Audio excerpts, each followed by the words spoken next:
Mr. President, dear heads of states and governments, Mr. Secretary General, distinguished delegates, on behalf of myself, my country, and my nation, I greet you with my most heartfelt feelings and respect. I'm honored to have the opportunity to address the United Nations General Assembly once again today. Well, I hope that the 79th General Assembly will be a blessing for our countries and for the entire humanity. I would like to congratulate Mr. Francis on the completion of his term as President of the General Assembly and wish success to Mr. Young as he takes over.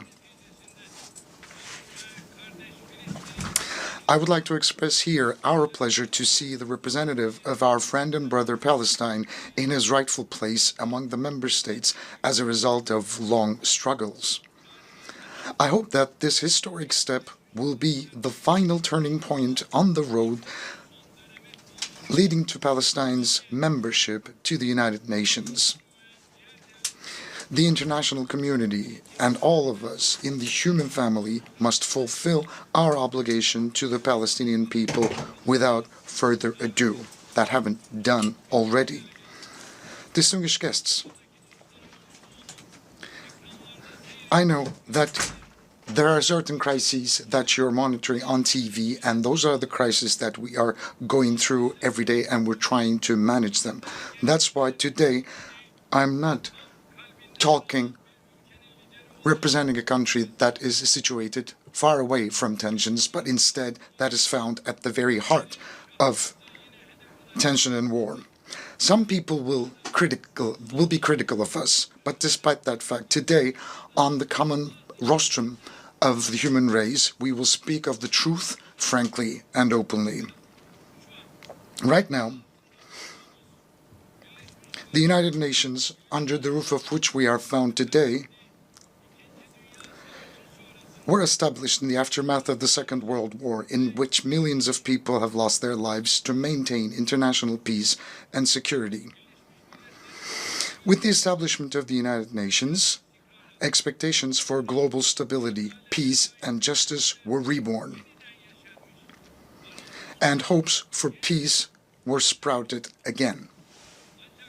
To put it bluntly, unfortunately, in the last few years, the United Nations has failed to fulfill its founding mission and has gradually become a dysfunctional structure. The world is bigger than five is my motto, it's my credo, and this credo represents our common values, and we need those values more than ever in this day and age.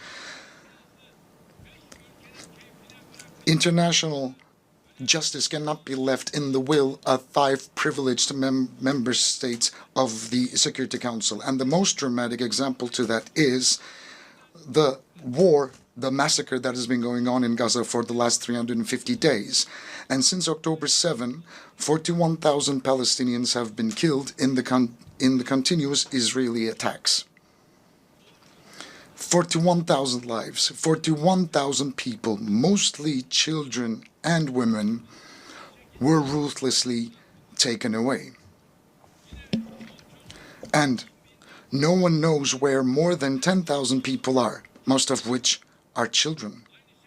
And likewise, 100,000 people were injured, maimed, or they lost their limbs. 172 journalists were killed while trying to do their job under very difficult circumstances. And more than 500 medics have been killed while they were trying to save lives. Humanitarian aid workers and the United Nations personnel who came to the rescue of the people of Gaza who were struggling with hunger and thirst were killed. More than 215 United Nations personnel. They hit marketplaces, tents, and camps where the refugees were sheltered. They hit 820 mosques and 3 churches that shouldn't have been touched even in war. And they deliberately hit dozens of hospitals, hundreds of schools, more than 130 ambulances carrying patients. They shredded the Charter of the United Nations from the rostrum of the United Nations and shamelessly challenged the whole world, who are people of conscience, from this very rostrum. They challenged them. My friends, leaked images from Israel's prisons, which it has turned into concentration camps, clearly show what kind of barbarianism we are facing. As a result of Israeli attacks, Gaza has become the world's largest cemetery for women and children. More than 17,000 children were targeted by Israeli bullets and bombs. Hind Recep was only 6 years old. He and his family were seeking safety when their car was hit by Israeli forces. He lost everything. He lost his mother, father, siblings, cousins. He lost all the hopes he had packed, and only he survived. He waited desperately for rescue for 12 days. Will you come to take me? I'm fearful. Was waiting for a helping hand to reach out to him for 12 days. Despite the level of our world has reached, despite the technology at our disposal, despite our organizations with huge budgets employing tens of thousands of personnel, as a human family of 8 billion inhabitants, we haven't yet managed to rescue a 6-year-old girl, which is actually like an injured sparrow trapped under the rubble that was shaking before our eyes.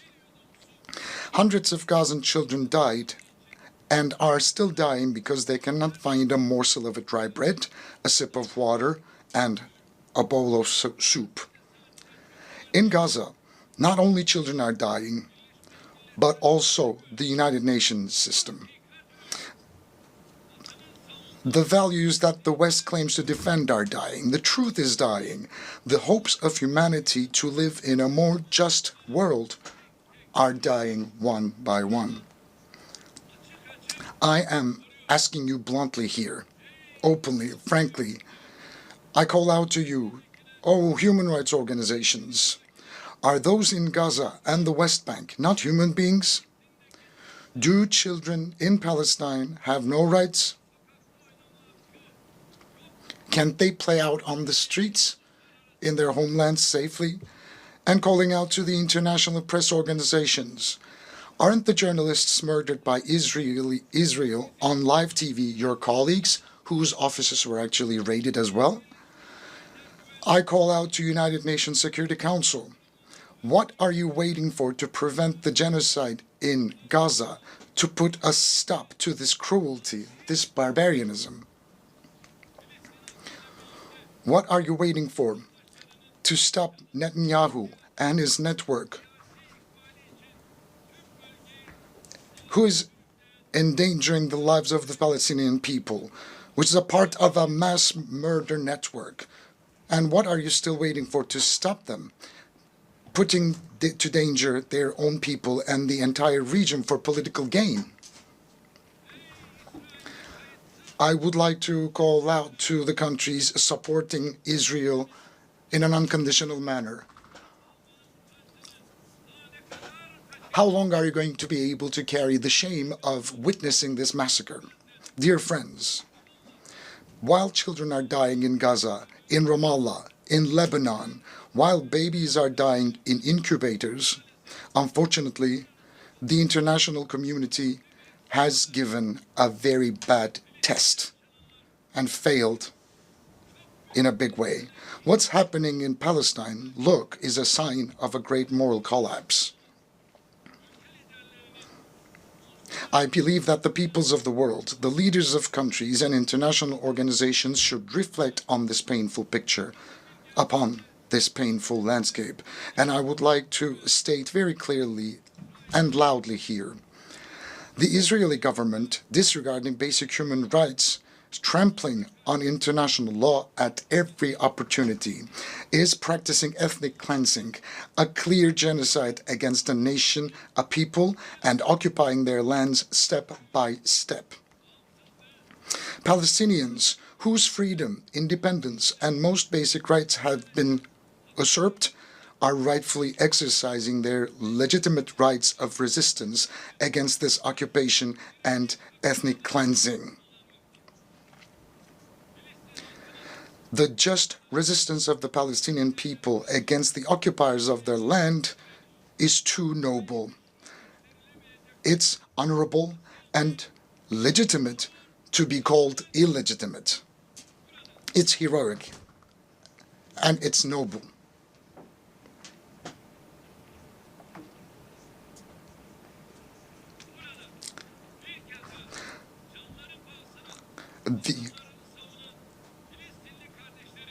The only reason for Israel's aggression against the Palestinian people is the unconditional support of group of countries. And I would like to wave at my brothers and sisters at the legitimate resistance in Palestine. As I've said before, the support of a group of countries for Israel is the reason why this aggression is still going on. Countries that have a say over Israel are openly complicit in this massacre, with a policy of run for the hare and catch the hound.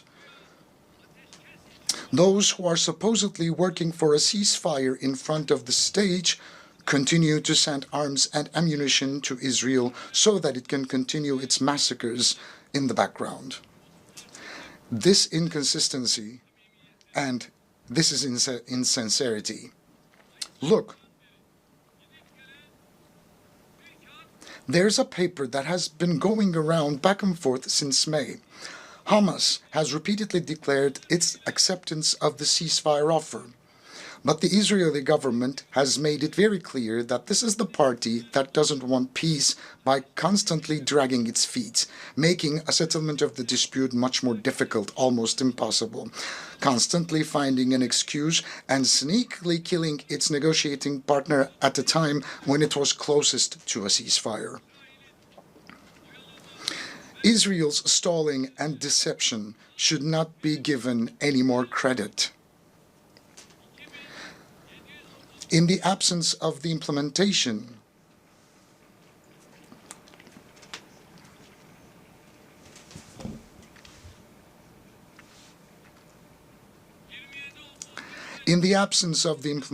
of UN Security Council Resolution number 2735, coercive measures against Israel should be put on the agenda.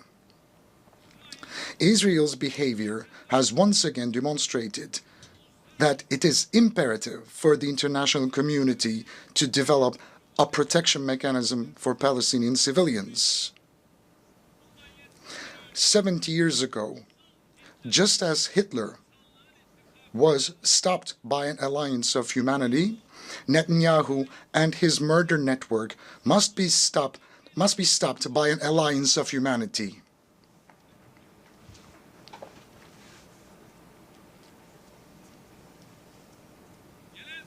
We believe that the General Assembly's authority to recommend the use of force, as in the 1950 Resolution on Unity for Peace, should be considered in this process during this time. An immediate and a permanent ceasefire must be established. Hostages and prisoners must be exchanged. And humanitarian aid must be delivered to Gaza unhindered and uninterrupted. It's very, very important that we extend a helping hand to the people of Gaza, especially before the winter season when conditions on the ground will become even more challenging. Look, right now, 70% of the water supplies and 75% of the bakeries in Gaza have been destroyed. 95% of health centers were partially or completely damaged. 150,000 houses were completely destroyed, 200,000 houses were partially destroyed, and 80,000 houses become uninhabitable. Infectious diseases such as polio and hepatitis are on the rise. The people of Gaza receive only a quarter of the aid they urgently need. That's what they have access to. And as Turkey, we have been providing humanitarian aid to our brothers and sisters in Palestine, and we will keep on doing that. With more than 60,000 tons of aid, Turkey is the country sending the largest amount of aid to Gaza. Likewise, by halting commercial transactions with Israel, we have demonstrated our stance on this issue. Now, during the last couple of weeks, attacks by Israeli have been increased in Lebanon, and we are by the side of Lebanese people and the Lebanese government.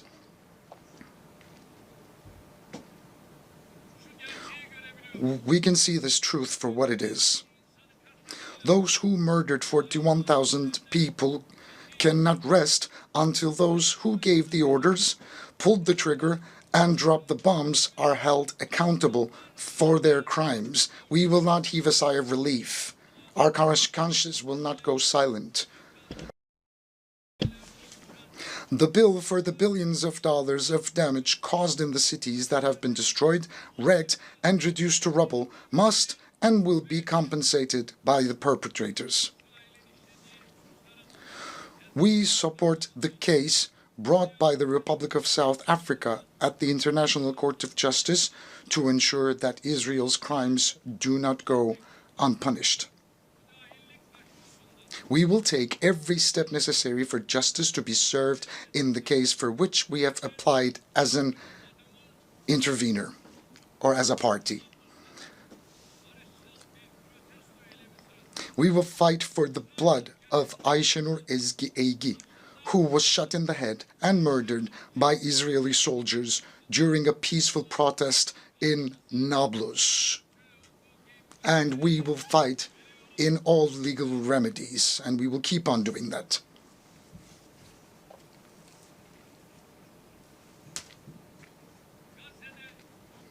While a ceasefire in Gaza is urgently needed, the underlying problem in the Israeli-Palestinian conflict is the Israeli occupation of Palestinian territories.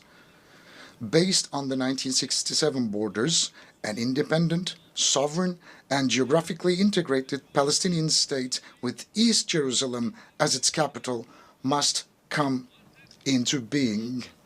This cannot be delayed any longer. I would like it to be known that we are closely following Israel's increasing attacks on our first Qibla, Al-Aqsa Mosque and Haram al-Sharif. I would like to state once again on this podium as Tayyip Erdogan once again that I'm not using a language of politics.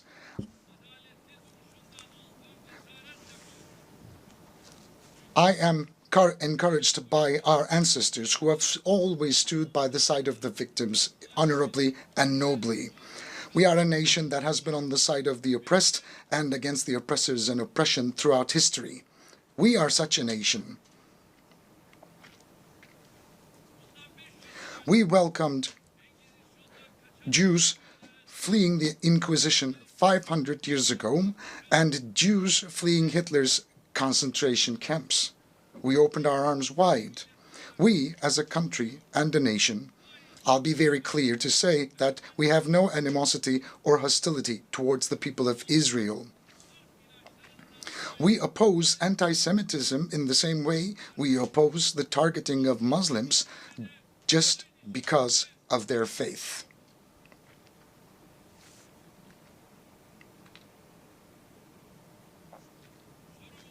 Our problem is with the massacre policies of the Israeli government. Our problem is with the oppressor and the oppression, just as it was 5 centuries ago. Everybody should know about this. We will always speak of the truth and speak of what's right and what's fair. Even if some people will be uncomfortable, we will continue to shout out the truth and stand by the righteous and boldly say that we will speak of what we know is right, even though it will hurt some people.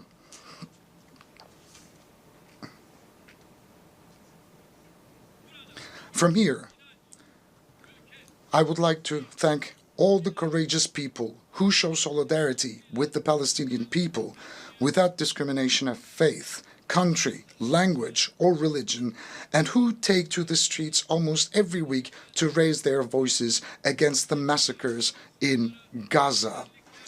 I would like to especially thank the university students and the youth. Distinguished delegates, unfortunately, in the 14th year of the conflict, Syria is still far from stability. The economic and humanitarian situation in the country, in the grip of terrorism and separatist organizations, remains dire. On the basis of UN Security Council Resolution 2254, we hope to advance the political process and achieve national reconciliation. We are determined to sincerely pursue our position in favor of a realistic dialogue. We are very sincere in that regard. Our neighbor Iraq, while continuing its fight against terrorism, is taking decisive steps towards development, reconstruction, and reintegration with its region. And the international community must support Iraq's efforts. In this context, it is important to implement initiatives such as the Development Road Project, which will benefit the entire region on a win-win basis. The success of all these efforts depend on the complete elimination of the terrorist threat in Iraq, in particular the PKK. We are strengthening our common action plan with another neighbor of ours, Iran, in the region in order to establish stability and peace. It's going to contribute tremendously to our efforts. The war in Ukraine has been going on for 3 years, and we are still away from establishing a permanent peace and stability. As the arms race accelerates, the space for diplomacy is shrinking. It's very important that diplomacy and dialogue will ensure territorial integrity and sovereignty of Ukraine, and our support for those endeavors of Turkey will continue even strongly. And again, during this process, we are determined to implement the Montreux Convention on the Straits. We will rigorously implement the Montreux Convention. We support the peace process between Azerbaijan and Armenia and hope that this process will be concluded as soon as possible with good news. We support continued high-level contacts between the two countries. And we are focusing on dialogue. Turkey and Armenia, we are also taking positive steps on that track too. Progress in the Azerbaijan-Armenia peace process will have a positive impact on the Turkey-Armenia normalization process. Dear friends, we play a constructive role for the prosperity and peace at the Balkans, of which we are an integral part, and we act in close cooperation with all actors in the region.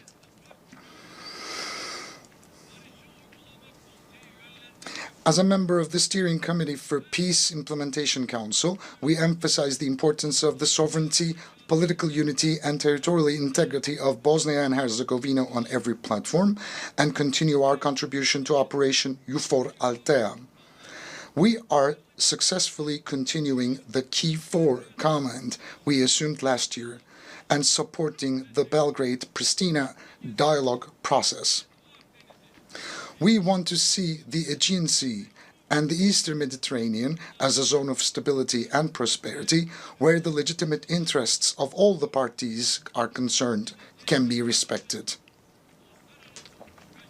It is in the common interest of the entire region to enhance cooperation, particularly on the delimitation of maritime jurisdictions in accordance with international law, freedom and safety of navigation, and maritime trade.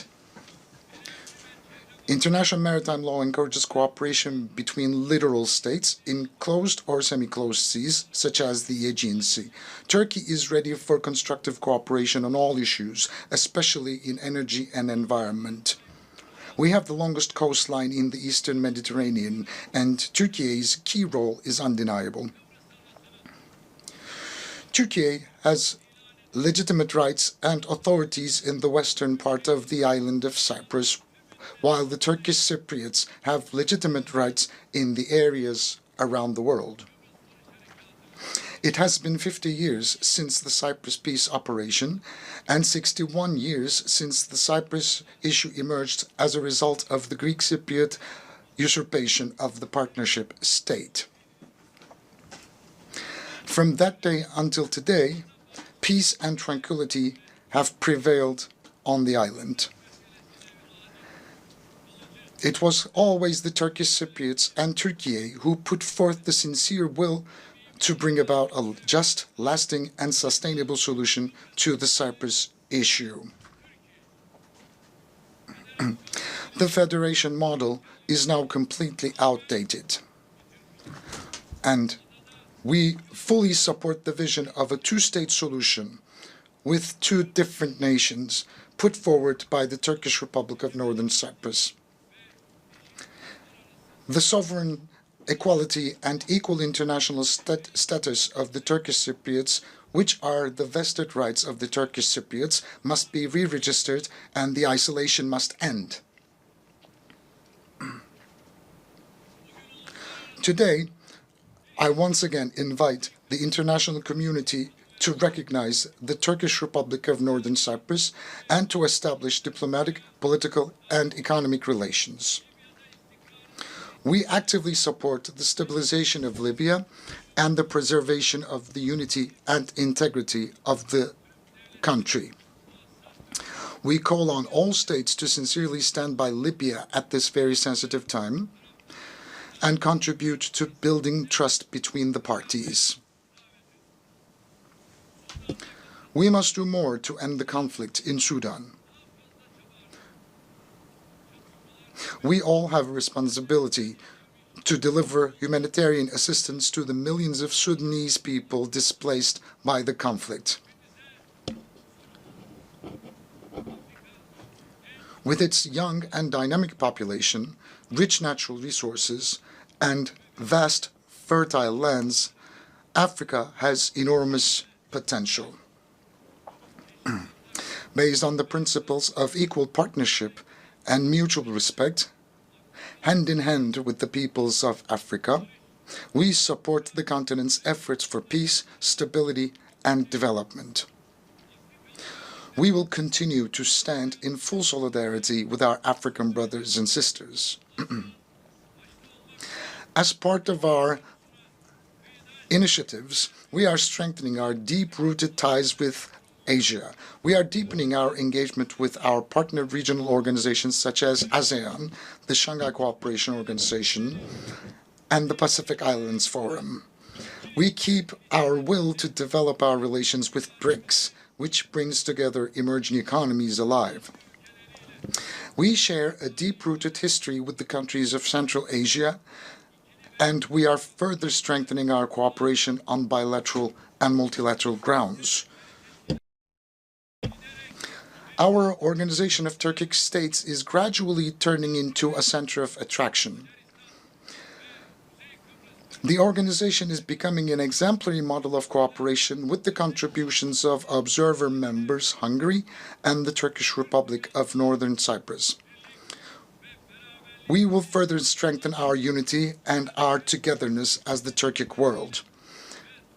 And within the framework of respect for China's sovereignty and territorial integrity, we are in close dialogue with China to protect the fundamental rights and freedoms of Uyghur Turks with whom we have strong historical, cultural, and humanitarian ties.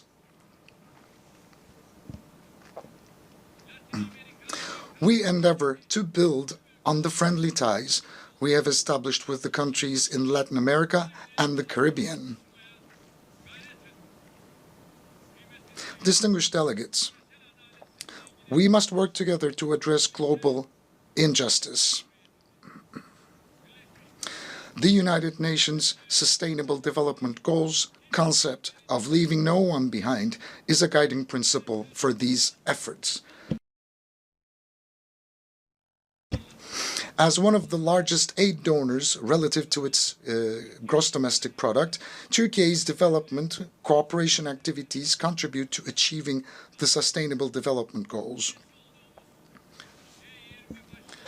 We contribute to efforts to ensure fair, inclusive growth and development in all international platforms, especially the G20, of which we are a member. We approach technological breakthroughs not as a source of new injustice and conflicts, but as a source of a more prosperous future, such as AI. We believe that all nations should equally benefit from the transformative power of these breakthrough technologies. The United Nations Technology Bank for Least Developed Countries, which we are hosting, is a concrete manifestation of our efforts in this direction. But unfortunately, the cyber terror attacks that took place in Lebanon last week show us once again how deadly these technologies can be used as weapons. I approach the climate change issue from that same perspective. No country can tackle emission reductions and climate change adaptation alone. The most important issues for developing countries are financing, technology transfer, and capacity building. I sincerely believe that the COP29 climate summit in Baku will contribute to the solution of these issues.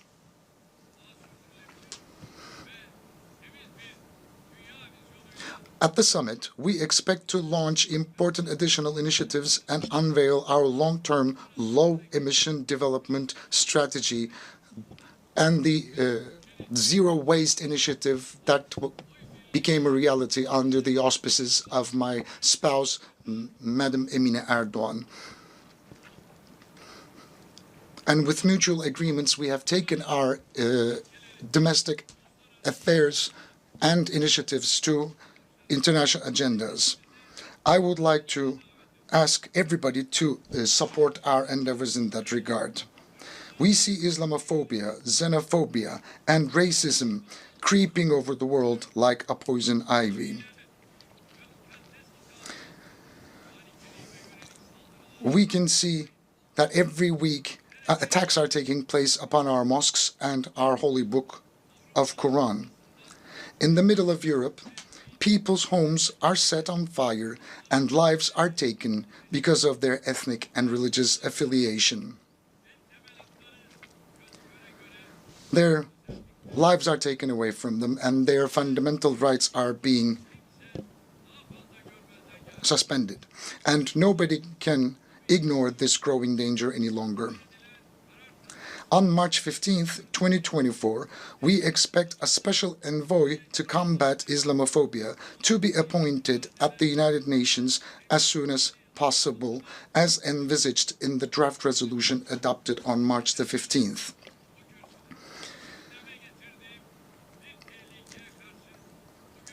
Today, I would like to draw your attention once again to the danger that I raised last year on this podium.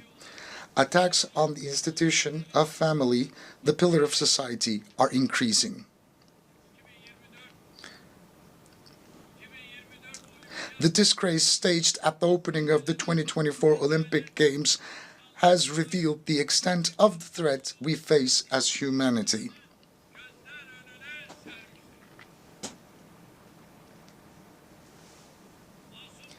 A sporting event watched by innocent children and hundreds of millions of people of all ages and beliefs has been used as a tool for a sexist propaganda.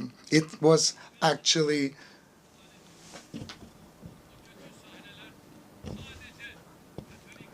a parade of bad scenes. Those disturbing scenes of evil have wounded not only the Catholic world, the Christian world, but everyone who respects the sacred values. The issue of desexualization is no longer an orientation, but a global imposition. It literally became a war against the sacred and human nature. We are facing a multidimensional, comprehensive, and ruthless project of destruction who are speaking out and who are reacting to this evil. Anyone who raises a voice for this annihilation project is silenced and targeted by lynch campaigns. And Turkey is determined to break this siege and resist the climate of fear. To this end, we became a member of the United Nations Friends of the Family Group. Inshallah, God willing, together with other member countries, we will not hesitate to defend the family, the human being, and the human nature. I invite all the countries that share our sentiments to shoulder this struggle. With these thoughts in mind, I wish that the 79th General Assembly will be auspicious for all humanity. I greet you all once again with love and respect. May peace be with you and may you remain in health.